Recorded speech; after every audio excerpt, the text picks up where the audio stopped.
নমস্কার বন্ধুরা, আশা করি আপনারা সবাই ভালো আছেন। আজ আমি আপনাদের সামনে পরিবেশনা করতে চলেছি কবিগুরু রবীন্দ্রনাথ ঠাকুরের ছোট গল্প পোস্টমাস্টার। প্রথম কাজ আরম্ভ করিয়াই উলাপুর গ্রামে পোস্টমাস্টারকে আসিতে হয়। গ্রামটি অতি সামান্য, নিকটে একটি নীলকুঠি আছে। তাই কুঠির সাহেব অনেক জোগাড় করিয়া এই নূতন পোস্ট অফিস স্থাপন করিয়াছে। আমাদের পোস্টমাস্টার কলিকাতার ছেলে। জলের মাছকে ডাঙায় তুলিলে যেরকম হয়, এই গণ্ড গ্রামের মধ্যে আসিয়া পোস্টমাস্টারেরও সেই দশা উপস্থিত হইয়াছে। একখানি অন্ধকার আটচালার মধ্যে তাহার আপিস, দূরের একটি পানা পুকুর এবং তাহার চারিপারে জঙ্গল। কুঠির গোমস্তা প্রভৃতি যে সকল কর্মচারী আছে, তাহাদের ফুরসত প্রায় নাই এবং তাহারা ভদ্রলোকের সহিত মিশিবার উপযুক্ত নহে। বিশেষত কলিকাতার ছেলে ভালো করিয়া মিশিতে জানে না। অপরিচিত স্থানে গেলে হয় ঔদ্ধত্য নয় অপ্রতিভ হইয়া থাকে। এই কারণে স্থানীয় লোকের সহিত তাহার মেলামেশা হইয়া ওঠে না। অথচ হাতে কাজও অধিক নাই। কখনো কখনো দুই একটা কবিতা লিখিতে চেষ্টা করেন। তাহাতে এমন ভাব ব্যক্ত করিয়াছেন যে সমস্ত দিন তরু পল্লবের কম্পন এবং আকাশের মেঘ দেখিয়া জীবন বড় সুখে কাটিয়া যায়। কিন্তু অন্তর্যামী জানেন, যদি আরব্য উপন্যাসের কোনো দৈত্য আসিয়া এক রাত্রের মধ্যে এই শাখা পল্লব সমেত গাছগুলো কাটিয়া পাকা রাস্তা বানাইয়া দেয় এবং সারি সারি অট্টালিকা আকাশের মেঘকে দৃষ্টিপথ হইতে রুদ্ধ করিয়া রাখে, তাহা হইলে এই আদমরা ভদ্র সন্তানটি পুনশ্চ নবজীবন লাভ করিতে পারে। পোস্টমাস্টারের বেতন অতি সামান্য। নিজে রাঁধিয়া খাইতে হয় এবং গ্রামের একটি পিতৃমাতৃহীন অনাথা বালিকা আছে, তাহার কাজকর্ম করিয়া দেয়। চারিটি চারিটি খাইতেও পায়। মেয়েটির নাম রতন, বয়স 12-13। বিবাহের বিশেষ সম্ভাবনা দেখা যায় না। সন্ধ্যার সময় যখন গ্রামের গোয়ালঘর হইতে ধূম কুণ্ডলায়িত হইয়া ওঠে, ঝোপে ঝোপে ঝিল্লি ডাকিত, দূরে গ্রামের নেশাখোর বাউলের দল খোল করতাল বাজিয়া উচ্চৈস্বরে গান জুড়িয়া দিত, যখন অন্ধকার দাওয়াল একলা বসিয়া গাছের কম্পন দেখিলে কবি হৃদয়েও ঈষৎ হৃৎকম্প উপস্থিত হইত, তখন ঘরের কোণে একটি ক্ষীণ শিখা প্রদীপ জ্বালিয়া পোস্টমাস্টার ডাকিতেন, রতন। রতন দ্বারে বসিয়া এই ডাকের জন্য অপেক্ষা করিত, কিন্তু এক ডাকেই ঘরে আসিত না। বলিত, কি গো বাবু, কেন ডাকছ? পোস্টমাস্টার, তুই কি করছিস? রতন, এখনই চুলো ধরাতে যেতে হবে হেঁসেলের। পোস্টমাস্টার, তোর হেঁসেলের কাজ পরে হবে, এখন একবার তামাকটা সেজে দে তো। অনতিবিলম্বে দুটি গাল ফুলাইয়া কলিকায় ফু দিতে দিতে রতনের প্রবেশ। হাত হইতে কলিকাটা লইয়া পোস্টমাস্টার ফস করিয়া জিজ্ঞাসা করেন, আচ্ছা রতন, তোর মাকে মনে পড়ে? সে অনেক কথা, কতক মনে পড়ে কতক মনে পড়ে না। মায়ের চেয়ে বাপ তাহাকে বেশি ভালোবাসিত। বাপকে অল্প অল্প মনে আছে। পরিশ্রম করিয়া বাপ সন্ধেবেলায় ঘরে ফিরিয়া আসিত। তাহারই মধ্যে দৈবাৎ দুটি একটি সন্ধ্যা তাহার মনে পরিষ্কার ছবির মতো অঙ্কিত আছে। এই কথা হইতে হইতে ক্রমে রতন পোস্টমাস্টারের পায়ের কাছে মাটির উপরে বসিয়া পড়িত। মনে পড়িত তাহার একটি ছোট ভাই ছিল। বহু পূর্বেকার বর্ষার দিনে একদিন একটা ডোবার ধারে দুইজনে মিলিয়া গাছের ভাঙা ডালকে ছিপ করিয়া মিছিমিছি মাছ ধরা খেলা করিয়াছিল। অনেক গুরুতর ঘটনার চেয়ে সেই কথাটাই তাহার বেশি মনে উদয় হইত। এইরূপ কথা প্রসঙ্গে মাঝে মাঝে বেশি রাতও হইয়া যাইত। তখন আলস্যক্রমে পোস্টমাস্টার আর রাঁধিতে ইচ্ছা করিত না। সকালের বাসি ব্যঞ্জন থাকিত এবং রতন তাড়াতাড়ি উনুন ধরাইয়া খান কয়েক রুটি সেঁকিয়া আনিত। তাহাতেই উভয়ের রাত্রের আহার চলিয়া যাইত। একদিন সন্ধেবেলায় সেই বৃহৎ আটচালার কোণে আপিসের কাঠের চৌকির ওপর বসিয়া পোস্টমাস্টারও নিজের ঘরের কথা মনে পড়িতেন। ছোট ভাই, মা এবং দিদির কথা। প্রবাসে একলা ঘরে বসিয়া যাহাদের জন্য হৃদয় ব্যথিত হইয়া উঠিত, তাহাদের কথা। যে সকল কথা সর্বদাই মনে উদয় হয়, অথচ নীলকুঠির গোমস্তাদের কাছে যাহা কোনো মতেই উপস্থাপন করা যায় না, সেই কথা একটি অশিক্ষিতা ক্ষুদ্র বালিকাকে বলিয়া যাইতেন। কিছুমাত্র অসঙ্গত মনে হইতও না। অবশেষে এমন হইল, বালিকা কথোপকথনকালে তাহার ঘরের লোকদিগকে মা, দিদি, দাদা বলিয়া চিরপরিচিতির ন্যায় উল্লেখ করিত। এমনকি তাহার ক্ষুদ্র হৃদয়পটে বালিকা তাহাদের কাল্পনিক মূর্তিও চিত্রিত করিয়া লইয়াছিল। একদিন বর্ষাকালে মেঘমুক্ত দ্বীপ্রহরের ঈষৎ তপ্ত সুকোমল বাতাস দিতেছিল। রৌদ্রে ভিজা ঘাস এবং গাছপালা হইতে এক প্রকার গন্ধ উত্থিত হইতেছিল। মনে হইতেছিল যেন ক্লান্ত ধরণীর উষ্ণ নিঃশ্বাস গায়ের উপর আসিয়া লাগিতেছে, এবং কোথাকার এক নাছোড়বান্দা পাখি তাহার একটানা সুরের নালিশ সমস্ত দুপুরবেলা প্রকৃতির দরবারে অত্যন্ত করুণ সুরে বারবার আবৃত্তি করিতেছিল। পোস্টমাস্টারের হাতে কাজ ছিল না।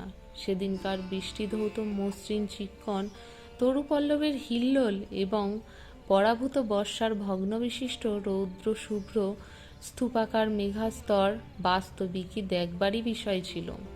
পোস্টমাস্টার তাহা দেখিতেই ছিলেন এবং ভাবিতেছিলেন, এই সময় কাছে একটি কেহে নিতান্ত আপনার লোক থাকিত, হৃদয়ের সহিত একান্ত সংলগ্ন একটি স্নেহপুত্তলী মানব মূর্তি। ক্রমে মনে হইতে লাগিল, সেই পাখি ওই কথাই বারবার বলিতেছে, এবং এই জনহীন তরুর ছায়া নিমগ্ন মধ্যাহ্নের পল্লব মর্মরের অর্থও কতটা ঐরূপ। কেহ বিশ্বাস করে না এবং জানিতেও পায় না, কিন্তু ছোট পল্লীর সামান্য বেতনের সাব পোস্টমাস্টারের মনের গভীর নিস্তব্ধ মধ্যাহ্নে দীর্ঘ ছুটির দিনে এইরূপে একটা ভাবের উদয় হইয়া থাকে। পোস্টমাস্টার একটা দীর্ঘ নিঃশ্বাস ফেলিয়া ডাকিলেন, রতন। রতন তখন পেয়ারা তলায় পা ছড়াইয়া দিয়া কাঁচা পেয়ারা খাইতেছিল। প্রভুর কণ্ঠস্বর শুনিয়া অবিলম্বে ছুটিয়া আসিল। হাঁপাইতে হাঁপাইতে বলিল, দাদাবাবু ডাকছ? পোস্টমাস্টার বলিলেন, তোকে আমি একটু একটু করে পড়তে শেখাবো বলিয়া সমস্ত দুপুরবেলা তাহাকে লইয়া স্বরে অ স্বরে আ করিলেন, এবং এইরূপে অল্পদিনেই যুক্ত আর উত্তীর্ণ হইলেন। শ্রাবণ মাসে বর্ষণের আর অন্ত নাই। খাল, বিল, নালা জলে ভরিয়া উঠিল। অহর্নিশি ভেকের ডাক এবং বৃষ্টির শব্দ গ্রামের রাস্তায় চলাচল প্রায় এক প্রকার বন্ধ। নৌকায় করিয়া হাটে যাইতে হয়। একদিন প্রাতঃকাল হইতে খুব বাদলা করিয়াছে। পোস্টমাস্টারের ছাত্রীটি অনেকক্ষণ দ্বারের কাছে অপেক্ষা করিয়া বসিয়াছিল, কিন্তু অন্য দিনের মতো যথাসাধ্য নিয়মিত ডাক শুনিতে না পাইয়া আপনি খঙ্গি পুঁথি লইয়া ধীরে ধীরে ঘরের মধ্যে প্রবেশ করিলেন। দেখিলেন পোস্টমাস্টার তাহার খাটিয়ার উপর শুইয়া আছেন, বিশ্রাম করিতেছেন। মনে করিয়া অতি নিস্তব্ধে পুনশ্চ ঘর হইতে বাহিরে যাইবার উপক্রম করিলেন। সহসা শুনিল, রতন। তাড়াতাড়ি ফিরিয়া গিয়া বলিল, দাদাবাবু ঘুমোচ্ছিলে? পোস্টমাস্টার কাতর স্বরে বলিলেন, শরীরটা ভালো বোধ হচ্ছে না, দেখ তো আমার কপালে হাত দিয়ে। এই নিতান্ত নিঃসঙ্গ প্রবাসে ঘন বর্ষায় রোগকাতর শরীরে একটুখানি সেবা পাইতে ইচ্ছা করে। তপ্ত ললাটের উপর শাঁখা পড়া কোমল হস্তের স্পর্শ মনে পড়ে।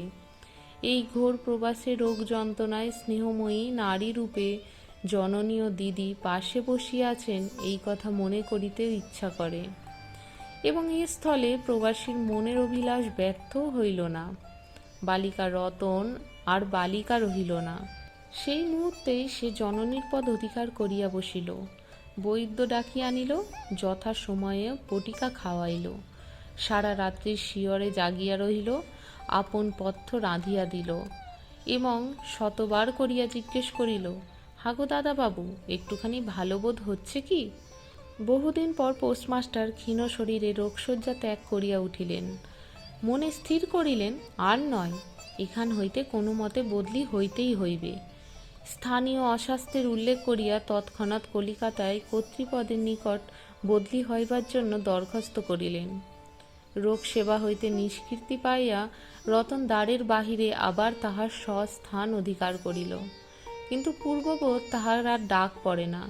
মাঝে মাঝে উঁকি মারিয়া দেখে। পোস্টমাস্টার অত্যন্ত অন্যমনস্কভাবে চৌকিতে বসিয়া অথবা খাটিয়ায় শুইয়া আছেন। রতন যখন আহ্বান প্রত্যাশা করিয়া বসিয়া আছে, তিনি তখন অধীর চিত্তে তাহার দরখাস্তের উত্তর প্রতীক্ষা করিতেছেন।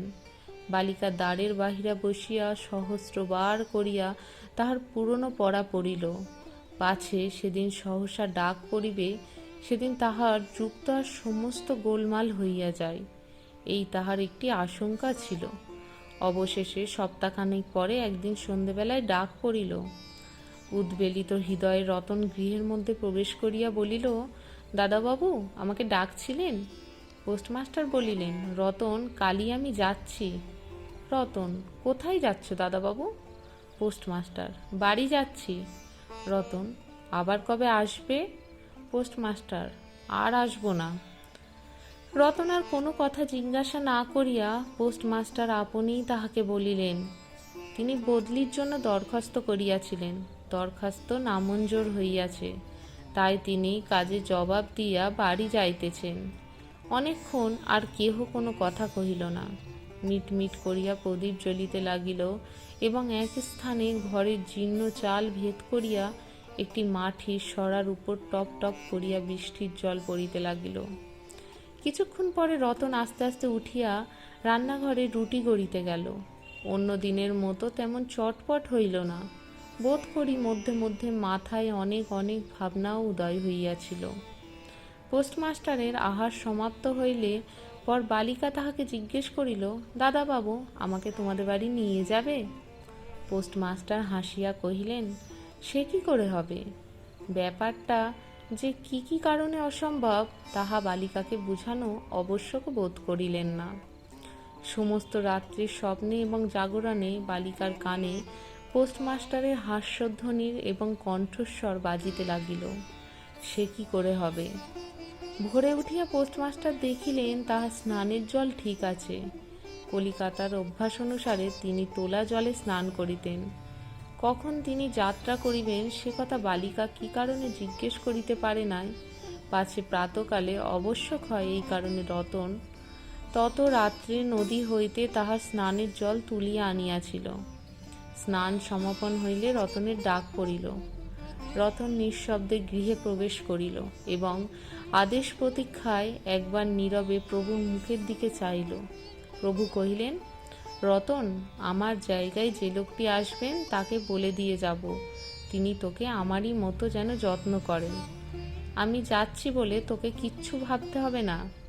এই কথাগুলো সে অত্যন্ত স্নেহগর্ভ এবং দয়াদ্র হৃদয় হইতে উত্থিত, সে বিষয়ে কোনো সন্দেহ নাই। কিন্তু নারী হৃদয় কে বুঝিবে? রতন অনেক দিন প্রভুর অনেক তিরস্কার নীরবে সহ্য করিয়াছে, কিন্তু এই নরম কথা সহিতে পারিল না। একেবারে উচ্ছ্বসিত হৃদয়ে কাঁদিয়া উঠিয়ে কহিল, না না, তোমার কাউকে কিচ্ছু বলতে হবে না, আমি থাকতে চাইনি। পোস্টমাস্টার রতনের এরূপ ব্যবহার কখনো দেখেন নাই, তাই অবাক হইয়া রহিলেন। নূতন পোস্টমাস্টার আসিল, তাহাকে সমস্ত চার্জ বুঝাইয়া দিয়া পুরাতন পোস্টমাস্টার গমনোন্মুখ হইলেন। যাইবার সময় রতনকে ডাকিয়া বলিলেন, রতন, তোকে আমি কখনো কিচ্ছু দিতে পারিনি, আজ যাবার সময় তোকে কিছু দিয়ে গেলুম, এতে তোর কয়েকদিন চলবে। কিছু পথ খরচা বাদে তার বেতনের যত টাকা পাইয়েছিলেন পকেট হইতে বাহির করিলেন। তখন রতন ধুলাই পড়িয়া তাহার পা জড়াইয়া ধরিয়া কহিল, দাদাবাবু, তোমার দুটোই পায়ে পড়ি, তোমার দুটি পায়ে পড়ি, আমাকে কিচ্ছু দিতে হবে না। তোমার দুটি পায়ে পড়ি, আমার জন্য কাউকে কিচ্ছু ভাবতে হবে না, বলিয়া এক দৌড়ে সেইখান হইতে পলাইয়া গেলেন। ভূতপূর্ব পোস্টমাস্টার নিঃশ্বাস ফেলিয়া হাতে কার্পেটের ব্যাগ ঝুলাইয়া কাঁধে ছাতায় লইয়া মুটের মাথায় নীল ও শ্বেত রেখায় চিত্রিত টিনের পেটরা তুলিয়া ধীরে ধীরে নৌকাভিমুখে চললেন। যখন নৌকায় উঠিলেন এবং নৌকা ছাড়িয়া দিল, বর্ষা বিস্ফোরিত নদী ধরণীর উচ্ছ্বসিত অশ্রুরাশির মতো চারিদিকে ছলছল করিতে লাগিল। তখন হৃদয়ের মধ্যে অত্যন্ত একটা বেদনা অনুভব করিতে লাগিলেন। একটি সামান্য গ্রাম্য বালিকার করুণ মুখচ্ছবি যেন এক বিশ্বব্যাপী বৃহৎ অব্যক্ত মর্মব্যথা প্রকাশ করিতে লাগিল। একবার নিতান্ত ইচ্ছা হইল ফিরিয়া যাই, জগতের ক্রোর বিচ্যুত সেই অনাথিনীকে সঙ্গে করিয়া লইয়া আসি। কিন্তু তখন পালে বাতাস পাইয়াছে, বর্ষার স্রোত খরতর বেগে বহিতেছে, গ্রাম অতিক্রম করিয়া নদীকূলের শ্মশান দেখা দিয়াছে এবং নদী প্রবাহে ভাসমান প্রতীকের উদাস হৃদয় এই তত্ত্বের উদয় হইল। জীবনে এমন কত বিচ্ছেদ, কত মৃত্যু আছে, ফিরিয়া ফল কি? পৃথিবীতে কে কাহার? কিন্তু রতনের মনে কোনো তত্ত্বের উদয় হইল না। সে সেই পোস্ট অফিসের গৃহের চারিদিকে কেবল অশ্রু জলে ভাসিয়া ঘুরিয়া ঘুরিয়া বেড়াইতেছিল। বোধ করি তাহার মনে ক্ষীণ আশা জাগিতেছিল, দাদাবাবু যদি ফিরিয়া আসে। সেই বন্ধনে পড়িয়া কিছুতেই দূরে যাইতে পারিতেছিল না। হাই বুদ্ধিহীন মানব হৃদয়, ভ্রান্তি কিছুতেই ঘোচে না। যুক্তিশাস্ত্রের বিধান বহু বিলম্বে মাথায় প্রবেশ করে। প্রবল প্রমাণকেও অবিশ্বাস করিয়া মিথ্যা আশাকে দুই বাহুপাশে বাঁধিয়া বুকের ভিতর প্রাণপণে জড়াইয়া ধরা যায়। অবশেষে একদিন সমস্ত নাড়ি কাটিয়া হৃদয়ের রক্ত শুষিয়া সে পলায়ন করিল। তখন চেতনা হয় এবং দ্বিতীয় ভ্রান্তিবাসে পড়িবার জন্য চিত্ত ব্যাকুল হইয়া ওঠে। নমস্কার বন্ধুরা, আজ আমি আপনাদের সামনে পরিবেশনা করলাম কবিগুরু রবীন্দ্রনাথ ঠাকুরের ছোট গল্প পোস্টমাস্টার। কেমন লাগলো জানাবেন। সবাই ভালো থাকবেন, সুস্থ থাকবেন।